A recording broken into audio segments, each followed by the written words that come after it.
Welcome back to Pawan Bagh Academy और मैं हूं आपका इंग्लिश दोस्त परमेश्वर सराठी। दोस्तों, अब हम आगे बढ़ने वाले हैं unit 1.6 the alchemy of nature. Raksha Bhardiya द्वारा लिखित ये लेसन है। इससे पहले कि हम ये लेसन में क्या है या फिर इसका वार्मिंग अप सेशन हम कर ले, हम शुरुआत करने वाले हैं। हमारा जो पिछला यूनिट था 1.5, उस यूनिट के जो ब्रेन वर्कशॉप था, इंग्लिश का वर्कशॉप, उस यूनिट के वर्कशॉप का एक आखिरी जो एक्टिविटी थी वो हमने नहीं की थी, वो हमसे रह चुकी थी। तो उसको हम पहले करते हैं और वो एक्टिविटी है वर्ड फॉर्मेशन। उसको एक्चुअली में उसको वर्ड फॉर्म्स ऐसा कहा जाता है, वर्ड फॉर्मेशन ऐसा भी उसको कहा जाता है। तो ये क्या एक्टिविटी होती है? ये एक्टिविटी है कि एक वर्ड है जिसको नाउन, वर्ब, एडजेक्टिव और एडवर्ब, इन चारों फॉर्म्स में हमको करना होता है। एक एक फॉर्म कोई दिया जाता है और उस फॉर्म को हमको बाकी सारे फॉर्म्स में करना होता है। ठीक है, चलिए। तो सबसे पहले जो शब्द है वो है सक्सेस। ठीक है, इसका वर्ब होगा सक्सीड, एडजेक्टिव होगा सक्सेसफुल और सक्सेसफुली। ठीक है, सक्सेस, सक्सीड, सक्सेसफुल और सक्सेसफुली। ठीक है, उसके बाद में हमें वर्ब दिया गया है इंस्पायर। वो नाउन क्या होगा? इंस्पिरेशन। ठीक है, एडजेक्टिव होगा इंस्पायरिंग या इंस्पिरेशनल या इंस्पिरेशनल। एंड एडवर्ब होगा इंस्पायरिंगली।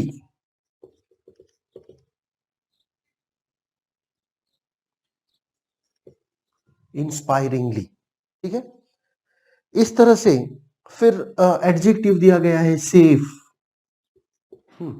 नाउन होगा सेफ्टी,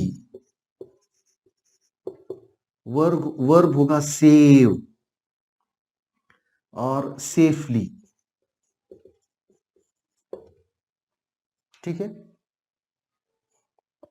उसके बाद में जो हमें दिया गया है वो है हार्म। ये होगा हार्मफुल, हार्मफुली। और ये भी नाउन भी होगा उसका हार्म।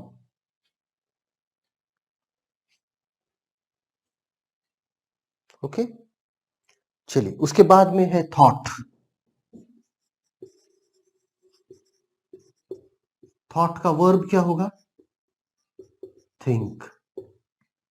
ठीक है, एडजेक्टिव होगा थॉटफुल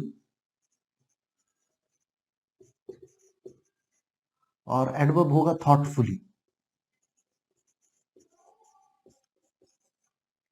ठीक है,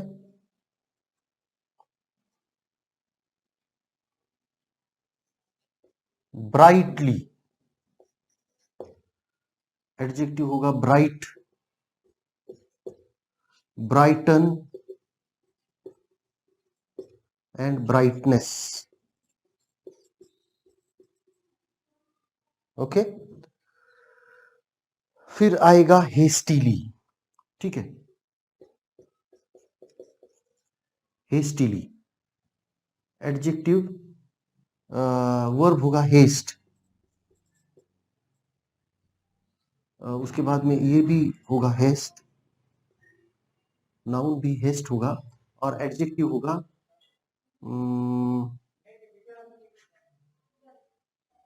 हेस्टी। हाँ, इसको हेस्टीनेस या हेस्टी कहते हैं। हाँ, चलिए।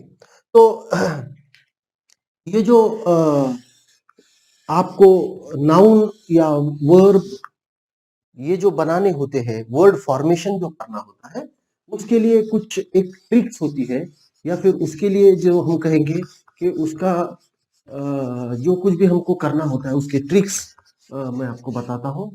देखिए, उसके ट्रिक्स होते हैं कि जब भी आपको नाउन करना है किसी वर्ड का, तो उसे TION, SION, NESS, इस तरह से उसको सफिक्स ऐड करके हम उसको नाउन बना सकते हैं। एडजेक्टिव अगर बनाना है, एडजेक्टिव के लिए हमको AL, है ना, या फिर UL, इस तरह से हम उसको प्रीफिक्स सॉरी सफिक्स जोड़ करके हम उसको वर्ड जो है उस वर्ड को हम ट्रांसफॉर्म कर सकते हैं दूसरे पार्ट ऑफ स्पीच में। ठीक है, तो ये कोई ट्रिक्स हम यूज कर सकते हैं, पर कुछ वर्ड्स ऐसे भी होते हैं जिस पर ट्रिक नहीं चलती है, तो उसके लिए हमें वोकैबुलरी हमारी अच्छी होनी चाहिए। सबसे बढ़िया बात, सबसे पहली बात तो होती है वोकैबुलरी की। ठीक है, चलिए अब बढ़ते हैं दी एल्केमी ऑफ नेचर के साथ। पर इसके पहले हम आगे बढ़ते हैं, हमें जानना होगा इसका एक्चुअल मीनिंग क्या होता है। अल्केमी क्या होता है? अल्केमी का मतलब होता है जादू। ठीक है, एक आसान शब्दों में मैं कह रहा हूं, बहुत ज्यादा इसको मैं इस शब्द के अंदर डीपली नहीं जाना चाहता हूं, क्योंकि इसका बहुत गहरा संबंध रहा है साइंस से भी। हाँ, बहुत सारी कुछ चीजें यहाँ पर बताई जा सकती है, पर इसके अंदर हमें जाने की जरूरत नहीं है। इसको हमें सिर्फ इस तरह से इसको इस तरह से हमको इसको जानना है कि अल्केमी का मतलब क्या होता है। द अल्केमी ऑफ नेचर मतलब कुदरत की जादू, या फिर प्रकृति का जादू, है ना। मतलब प्रकृति हम पर जो कुछ हमें करती है, या हमें जिस तरह से प्रकृति से कुछ मिलता है, वो एक जादू से कम नहीं है, ऐसा यहाँ पर बताया जा रहा है। और जो कुछ भी मिलता है, ऐसा जब मैं कह रहा हूँ, तो यहाँ पर हम मिलना मतलब कोई क्या कहते हैं, कॉन्क्रीट टर्म्स में नहीं कह रहे हैं। मतलब हमें उससे फल मिलते हैं, पेड़ मिलते हैं, लकड़ी मिलती है, इस तरह से नहीं। हमें जो कुछ भी मिल रहा है मतलब हमें जो कुछ भी प्रकृति दे रही है, जो हम छू भी नहीं सकते, जो हमें मतलब देखिए, अगर कोई इंसान थोड़ा सा डल फील कर रहा है, उसको ऐसा महसूस हो रहा है कि वो थोड़ा थक गया है, तो वो अनायास ही पेड़ों के बीच में थोड़ा सा हरी भरी जगह पर जाता है, और थोड़ा सा उसकी थकान दूर हो जाती है। तो ये बात जो है, ये कॉन्क्रीट बात नहीं, ये एब्स्ट्रैक्ट बात है, जो सिर्फ हमारे दिमाग से हम सोच सकते हैं, उसको हम छू नहीं सकते। ऐसी कुछ चीजें हैं। आनंद, प्रकृति हमें आनंद प्रदान करती है, तो ये चीजें हम उसको देख नहीं सकते, उसको हम सिर्फ महसूस कर सकते हैं। ऐसे चीजों के बारे में मैं बात कर रहा था। चलिए, rearrange the good qualities in each set so that the first letter of each of the words should make a meaningful word. Join the sets and get a message. ठीक है, अभी देखिए इसमें क्या हुआ है। चार चार सेट्स आपको दिए हैं, है ना। Set one, set two, set three, set four, है ना।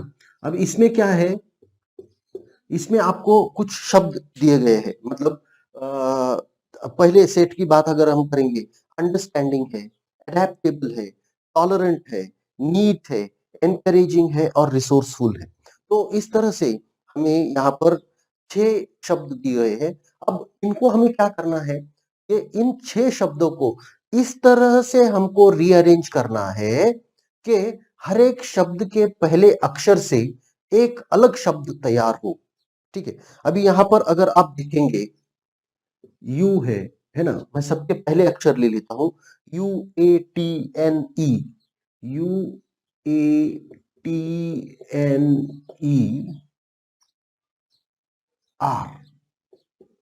है ना। अगर इनको हम उलट पुलट कर देंगे, या फिर इनको अच्छी तरह से अरेंज करेंगे, तो उनसे एक शब्द तैयार होगा, है ना। अब देखिए इसमें क्या शब्द तैयार हो सकता है। NANE,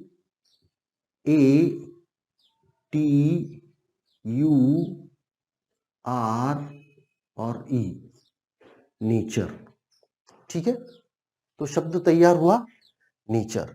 दूसरे इसमें है एस और आई, है ना, दूसरे इसमें है एस और आई, तो इसको हम करेंगे इज। ठीक है, उसके बाद में तीसरा शब्द है यूथफुल और एंड मॉडेस्ट, तो इसको करेंगे माई। ठीक है, और आखिरी जो है उसमें है ए सी ई, ए सी ई ई, HRT, HRT।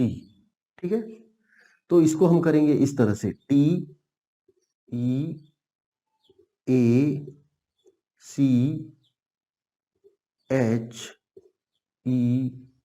और R। ठीक है, तो इस तरीके से हमने ये शब्द तैयार कर लिए हैं, nature, is, my and teacher. अब इन सब सभी को मिला करके अगर आप एक वाक्य तैयार करना चाहोगे तो वाक्य तैयार होगा, नेचर इज माई टीचर। ठीक है, वाक्य तैयार होगा, नेचर इज माई टीचर। अब नेचर इज माई टीचर का मतलब क्या होता है कि प्रकृति ही मेरी मेरी शिक्षक है ना। प्रकृति ही हमें बहुत कुछ सिखा रही है, प्रकृति से हम बहुत कुछ सीख सकते हैं, इस तरह से। ठीक है, चलिए अब अगली एक्टिविटी की ओर बढ़ते हैं। और अगली जो एक्टिविटी है वो एक्टिविटी है कि ये जो प्रकृति होती है, नेचर होती है, उसके कुछ एस्पेक्ट्स होते हैं, है ना। मतलब जब हम नेचर कहते हैं, जिसको हम प्रकृति कहते हैं, वो क्या है? पेड़ है, पौधे है, पर्वत है, सुनसान जगह है ना। इस तरह से various aspects of nature have special features. और है इस हर एक एस्पेक्ट का, नेचर के हर एक एस्पेक्ट के फीचर्स होते हैं, है ना। उनके कुछ फीचर्स होते हैं, जैसे देखिए एक पंछी होता है, यहाँ पर एग्जांपल दिया गया है बर्ड्स। बर्ड्स के क्या फीचर्स होते हैं? उनका अपीयरेंस होता है, शेप होता है, कलर होता है, साइज होता है, फूड हैबिट्स होता है, हैबिटेट होता है, साउंड होता है। मतलब अलग अलग उनके फीचर्स हो सकते हैं। अब हमें कुछ एस्पेक्ट्स नेचर के दिए गए हैं, जैसे है लैंड। अब लैंड के जो एस्पेक्ट्स है, लैंड ये जो एस्पेक्ट है, उसके क्या फीचर्स होते हैं? लैंड का एस्पेक्ट क्या होता है? टोपोग्राफी। मतलब टोपोग्राफी मतलब क्या? कि जमीन कैसी होती है? सभी जगह पर समतल नहीं होती है, कहीं पर नीचे होती है, कहीं पर ऊपर होती है। इस तरह से कुछ टेकड़ियां होती है, कुछ दरिया होती है ना। मतलब कुछ उसमें गड्ढे होते हैं। तो इस तरह से ये, इसको हम कहते हैं टोपोग्राफी, है ना। उसके बाद में होता है सॉइल, जो उसकी मिट्टी है, उसकी टेक्सचर, है ना। मतलब खुरदुरी मिट्टी, नर्म मिट्टी, इस तरह से हम उसको बना कह सकते हैं, है ना। टेक्सचर, उसका एक टेक्सचर भी होता है। उसके बाद में उसके होते हैं फिजिकल फीचर्स, है ना। अब फिजिकल फीचर्स, ये जो हो गया फिजिकल फीचर में, उसका होगा सॉइल का कलर, है ना, सॉइल का कलर। तो इस तरह से ये लैंड की फीचर्स हम बता सकते हैं। वाटर के क्या फीचर्स है? वाटर के फीचर्स होंगे कलर, है ना। उसके बाद में पीएच हो सकता है, केमिस्ट्री की एक फीचर की बात करें तो केमिकल प्रॉपर्टीज होती है उसकी। उसके बाद में वाटर का होगा टेस्ट, है ना, किस तरह का पानी है, खारा है, मीठा है। ट्रीज, पेड़ों की क्या फीचर्स होंगे, पेड़ की क्या वैशिष्ट्य होंगे, पेड़ कैसे होंगे? साइज, है ना, कलर। उसके बाद में उसका, उसको हम कहेंगे उसकी हाइट, उसकी कैनोपी। ठीक है, तो इस तरह से पेड़ की भी कैनोपी क्या होती है कि जितनी जगह पर वो छाया दे सकता है, उसे कैनोपी कहा जाता है। अगर उसके ऊपर, बिल्कुल उसके ऊपर अगर सूर्य होगा, तो जितने जगह पर वो छाव देता है, उसे कहा जाता है कैनोपी। ट्री की ऊंचाई, है ना, पेड़ों की ऊंचाई। एनिमल्स, एनिमल्स के क्या फीचर्स होते हैं? जो बर्ड्स के होंगे वही एनिमल्स के होंगे, है ना? एनिमल्स के होंगे colour, food habit, food habit, habitat, sound, बहुत सारे हम लिख सकते हैं, है ना? और इंसेक्ट्स, इंसेक्ट्स के भी साइज, बाद में कलर, बाद में हैबिटेट मतलब वो कहाँ पर रहते हैं, इस तरीके से उनका भी फूड हैबिट्स हम कह सकते हैं। इस तरह से हम उस सारे एस्पेक्ट्स के बारे में हम एक कुछ फीचर्स उनके दे सकते हैं, ठीक है? अब चलते हैं अगले एक्सरसाइज की ओर, और अगली जो एक्सरसाइज है वो हमें कह रही है कि हमें हर एक इंग्लिश के अल्फाबेट का हर एक जो अक्षर है ना? इंग्लिश अल्फाबेट का हर एक जो अक्षर है, उस हर एक अक्षर के ऊपर से शुरू होने वाले किसी क्या कह सकते हैं, किसी क्रीचर का हमें नाम देना है ना? मतलब एक कोई जैविक जिसको हम कह सकते हैं, कोई जीव है ना? कोई जीव का हमें नाम उससे देना है।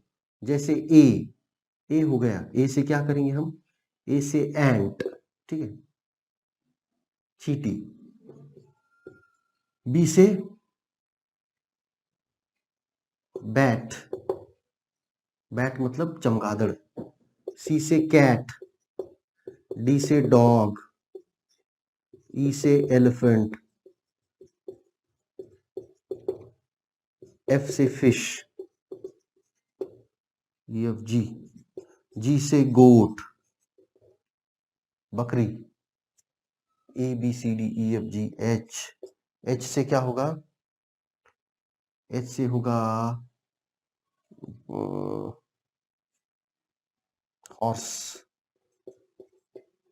जी एच आई, आई से होगा इंसेक्ट, है ना, मतलब कीड़ा। आई, जे से होगा जैगुआर, जैगुआर। के से होगा कैंगरू, एल से होगा लायन, एम से होगा मंकी। और इस तरह से अभी अभी अगर हम हर एक करते जाएंगे तो हमें पूरा वीडियो हमें इसमें ही बिताना होगा। तो इस तरह से हर एक अक्षर से शुरू होने वाले एक जीव का हमें यहाँ पर नाम देना था, जो हमने दे दिया है। और बाकी जो बचे हैं, एन, एन से आप एन एम तक हमने किया है, फिर एन से आगे आप कर सकते हो, ठीक है?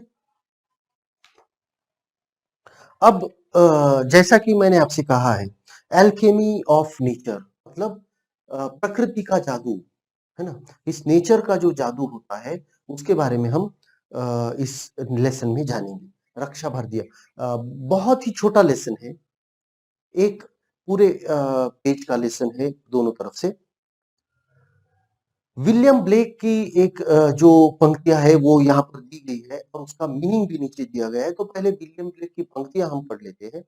To see a world in a grain of sand and a heaven in a wild flower. Hold infinity in the palm of your hand and eternity in an hour. William Blake. इसका मतलब क्या है? इसका मतलब है something as tiny as a grain of sand can spark off an idea or imagination of a huge significance to the world. देखो, एक छोटा सा रेत का दाना होता है, उस रेत के दाने को to see a world in a grain of sand, मतलब यहाँ पर जो पंक्तियां दी गई है, उसका मतलब यहाँ पर है कि एक दाने में आप पूरा ब्रह्मांड देख सकते हो। उसका मतलब यहाँ पर क्या दिया गया है कि कभी कभी रेत का जो छोटा सा दाना भी होता है, वो भी हमें इस तरह से सोचने में मजबूर कर देता है कि हम उससे एक बहुत ही सिग्निफिकेंट, बहुत ही महत्वपूर्ण और दुनिया को बदल डालने वाली आइडिया हम उससे सोच सकते हैं।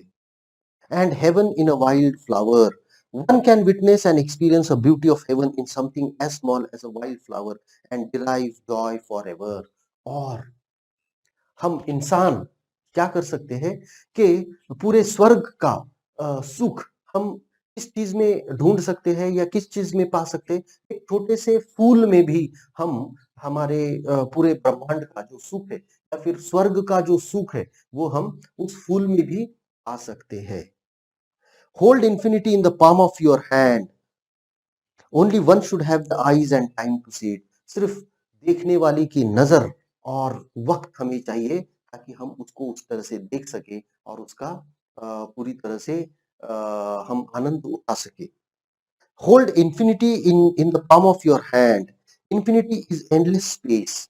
इंफिनिटी का मतलब क्या होता है कि एंडलेस स्पेस, मतलब स्पेस, ऐसी जगह जो खत्म नहीं हो रही है। But your small palm can hold the destiny of earth through your efforts. पर आपका जो पंजा है, हाथ जो है, हाथ का पंजा, वो दुनिया की सारी ताकत आपके अंदर समेटे हुए है। तो कि आपका ये जो हाथ है, वो जो कुछ करने जा रहा है या वो जो कुछ भी करेगा, उससे दुनिया की तकदीर बदली जा सकती है, ऐसा यहाँ पर कहा गया है। And eternity in an hour. Eternity is endless time. और एटर्निटी क्या होता है? एंडलेस टाइम है, मतलब वक्त जो कल था, आज है, कल भी रहेगा, कभी खत्म नहीं होगा। तो इस तरह की जो एटर्निटी है वो एंडलेस टाइम है। But just an hour in your life can make a difference to the world for ever. भले ही ये दुनिया जो है वो बहुत दिनों तक आपके आने से पहले भी थी, आपके आने के बाद भी जाने के बाद भी रहेगी, पर आपका जो 1 घंटा है, 1 घंटा आपका जो कुछ करने वाले हो, उससे ये सारी दुनिया बदल सकती है, ऐसा यहाँ पर कहा गया है। उसका संक्षिप्त में अगर मतलब चाहिए, अगर बहुत ही कम शब्दों में हमको उसका पूरा सार चाहिए, तो हम बोल सकते हैं कि great deeds can surpass the limits of time and space, they never die. Great deeds, जो महान कार्य बहुत महान लोगों ने करे करे हैं, या जो महान कार्य होते हैं, वो महान कार्य क्या करते हैं? इस दुनिया की जो एंडलेस टाइम और स्पेस है, उससे आगे ऊपर उठ करके वो पूरी दुनिया में फैल जाते हैं। वो हमेशा हमेशा के लिए याद रखे जाते हैं। ठीक है। अब देखिए, यहाँ पर कुछ उदाहरण मैं देना चाहूंगा। जैसे कि मान लीजिए, अब मैं दुनिया की बात कर रहा हूँ, ठीक है? भारत की भी बात कर सकते हैं, दुनिया की भी बात कर सकते हैं। भारत के हिसाब से अगर आप देखोगे, स्वामी विवेकानंद ने जिस तरह से अ, भारतीय लोगों को अपने संस्कृति, अपनी परंपराओं के ऊपर फिर से विश्वास करने को मजबूर कर दिया था, या विश्वास करने लायक फिर से हमें बना दिया था। क्योंकि जब ब्रिटिश हमारे भारत में आए थे, तब हम लोग धीरे-धीरे अपनी संस्कृति, अपनी परंपराओं को बुरा मानने लग चुके थे, और हमारे परंपराओं पर से और सारी चीज़ों से विश्वास उठ चुका था। पर स्वामी विवेकानंद एक ऐसे व्यक्ति थे, ऐसे शख्स थे, जिन्होंने फिर से हमें हमारी परंपराओं पर, हमारी संस्कृति पर अभिमान या गर्व करना सिखाया, और उसकी ओर हमें वापस उन्होंने खींच कर लाया। तो उनका जो कार्य है, वो भारत कभी भूलेगा नहीं, और इसलिए उनको सदैव याद रखा जाएगा। महात्मा गांधी। महात्मा गांधी का जो अहिंसा का कार्य है, भले ही वो चाहे उन्होंने दक्षिण अफ्रीका में किया हो या फिर भारत में किया हो, उस अहिंसक कार्य को दुनिया आज भी मानती है, और इसीलिए उनको इस सदी का सबसे बड़ा व्यक्ति माना जाता है। और दुनिया में उनसे प्रेरित होकर बहुत सारे लोगों ने बहुत सारी चीजें, बहुत सारी क्या कह सकते हैं, बहुत सारी जगहों पर उसका उपयोग बहुत सारे महान व्यक्तियों ने किया है। उदाहरण के तौर पर अगर देना ही चाहूंगा, तो मैं दक्षिण अफ्रीका के पहले जो ब्लैक या कलर्ड राष्ट्रपति थे, नेल्सन मंडेला। नेल्सन मंडेला भी उनसे ही प्रेरित होकर उन्होंने भी अहिंसात्मक तौर पर उन्होंने अपनी लड़ाई, स्वतंत्रता की लड़ाई लड़ी। और इतना ही नहीं, तो उनका तो रिकॉर्ड है कि वो 29 साल तक जेल में रहे। 29 साल ये एक बहुत ही बड़ा वक़्त होता है किसी के जीवन काल में। उस 29 साल तक वो जेल में रहे और कभी भी उन्होंने हिंसा का रास्ता नहीं अपनाया। 29 साल तक वो जेल में रहे, लेकिन आखिरकार वो जेल में उनको जेल में जिन लोगों ने रखा था, उनको ही उनके सामने झुकना पड़ा और उनको छोड़ देना पड़ा जेल से और आखिरकार वो दक्षिण अफ्रीका के पहले काले राष्ट्रपति बने। ठीक है? तो इस तरह से मार्टिन लूथर किंग को मारा गया, है ना? मतलब उनका उनका भी अहिंसक आत्मक तरीके से उनका आंदोलन था। काले लोगों का आंदोलन गोरे लोगों के खिलाफ उनके गोरे लोगों के द्वारा उन पर जो काले लोगों पर जो अत्याचार किया जाता था, उसके बारे में उनका वो आंदोलन था और वो आंदोलन उन्होंने उस तरह से किया पर उसी आंदोलन के बाद उनको मारा गया। पर आज भी उनके मारने वाले का नाम किसी को पता नहीं है। पर मार्टिन लूथर किंग का नाम आज भी दुनिया में बहुत इज्जत से लिया जाता है। तो कहने का मतलब है कि जो कार्य आप कर रहे हो, वो कार्य अगर सही होगा, वो कार्य अगर महान होगा, तो निश्चित तौर पर ये दुनिया हम आपको याद रखती है। भले ही क्या कहते हैं, दुनिया कितनी भी आगे बढ़ जाए, दुनिया कितनी भी मॉडर्न हो जाए, उन लोगों के नाम दुनिया कभी भी नहीं भूलती, जिन लोगों ने इस दुनिया में बदलाव लाने के लिए कोई महान कार्य किया है। ठीक है? तो चलिए फिर आगे बढ़ना है लेसन के साथ पर उसको हम अगले वीडियो में देखेंगे। आशा करता हूँ ये वीडियो आपको पसंद आया होगा। पसंद आया है तो इसे लाइक ज़रूर कीजिएगा, दोस्तों के साथ शेयर कीजिएगा और पवन बाग अकेडमी को सब्सक्राइब करना मत भूलिएगा। Thank you very much. Good bye.